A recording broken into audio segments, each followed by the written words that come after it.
শ্রী নিম্বাকাচার্যর মাতার নাম জয়ন্ত দেবী এবং পিতা ছিলেন শ্রী অরুণামণি। তাকে ভগবান সূর্যের অবতার বলা হয়।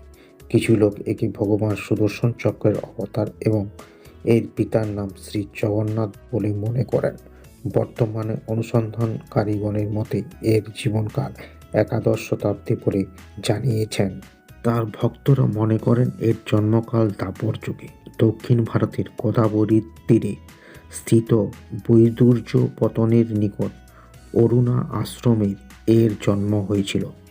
এমন জনশ্রুতি আছে যে তার উপনয়নের সময় স্বয়ং দেবর্ষি নারদ একে শ্রী গোপাল মন্ত্র প্রদান করেন এবং শ্রীকৃষ্ণর উপাসনায় উপদেশ দিয়েছিলেন। এর গুরু ছিলেন দেবর্ষি নারদ এবং নারদের গুরু ছিলেন শ্রী সনকাদি। সেই জন্য তার প্রচলিত সম্প্রদায়ে সনকাদি সম্প্রদায়ক নামে প্রসিদ্ধ। এর মতকে দৈত্যবাদ বলা হয়ে থাকে। শ্রী নিম্বাকাচার্য অনুসারে তার মত অত্যন্ত প্রাচীনকাল থেকে সম্বন্ধযুক্ত। এটি কোনো নতুন মত নয়। তিনি তার ভাষ্যে নারদ এবং সনত কুমারের নাম উল্লেখ করে প্রমাণ করেছেন তার মত সৃষ্টির আদি থেকে আছে। বলা হয় যে আগে তার নাম ছিল নিয়মানন্দ। শ্রী দেবাচার্য এই নামে একে প্রণাম জানিয়েছেন। উনি যখন যমুনা তীরবর্তী ধ্রুবক্ষেত্র বাস করেছিলেন, সেই সময় একদিন এক দণ্ডী সন্ন্যাসী তার আশ্রমে আসেন। তার সঙ্গে উনি বিচার আলোচনায় এত মগ্ন হয়ে গেলেন যে সূর্য অস্ত হয়ে গেল। সূর্যাস্ত কথা বলে আহার করার তার অসমর্থা জানালেন। দণ্ডিত সন্ন্যাসীগণ প্রায়শ্চ সূর্যাস্তের পর আহার গ্রহণ করেন না।